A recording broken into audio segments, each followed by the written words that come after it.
Hello guys, good morning. Welcome back again sa aking channel. Nandito po tayo ngayon sa North Reclamation Area para mag-update sa Mandani Bay kung ano na nga bang sitwasyon doon. Kaya let's go!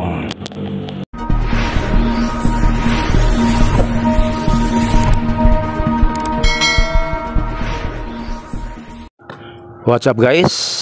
Nandito po tayo sa tapat ngayon ng Cebu Doctors University. Ito yung extension niya. Kitang-kita natin guys. At mag-update tayo sa Mandani Bay ngayon. Ito po kasing Mandani Bay guys, maganda ito kapag matatapos. Nasa harapan niya yung dagat. Meron itong 21 towers. At sa ngayon guys, meron nang natatapos. Kaya i-update natin ngayon. Malapit lang ito sa Bay Hotel guys. Nasa gilid lang.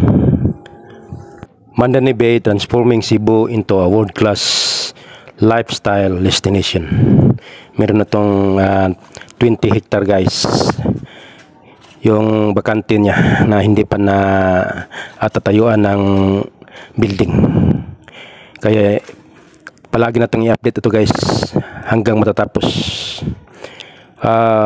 Una sa lahat, shout out kang Pawix Mix TV, Briggy Boy Mix TV, Garbo sa Sugbo Moto Vlog, kang Mix Moto, at sa mga ka-59 ko dyan sa Inudita, sa mga SG Riders. Shout out kayong lahat dyan. Nandito ako ngayon sa Mandani Bay para mag-update. Itong makikita natin na malaking building dito sa may kanan, ito yung Mandani Bay. Malalapit na tayo guys. At saka may malaking bakanting lote dito sa harapan guys. Nandun yung Park Mall. Malapit lang kasi sa Park Mall itong Mandani Bay. Ito po kasing Mandani Bay guys, real estate ito. Kung gusto niyo bibili ng kwarto dito sa condominium, pwede niyo puntahan lang dito sa Cebu. Sa Mandawi City po ito guys. Mandawi City, Cebu. Ganda kasi dito, matatanaw niyong lahat. Nasa harapan tayo ng Mactan Channel. Kaya mainam dito guys. Nandito na po tayo sa gate ng Mandani Bay guys. At tatanaw natin yung view dito. Ang ganda-ganda pala dito guys sa labas. Nasa labas pa tayo ng Mandani kasi hindi tayo makapasok eh. Kaya tinignan natin yung mga building dito guys.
Guys, ito po yung aerial update sa Mandani Bay.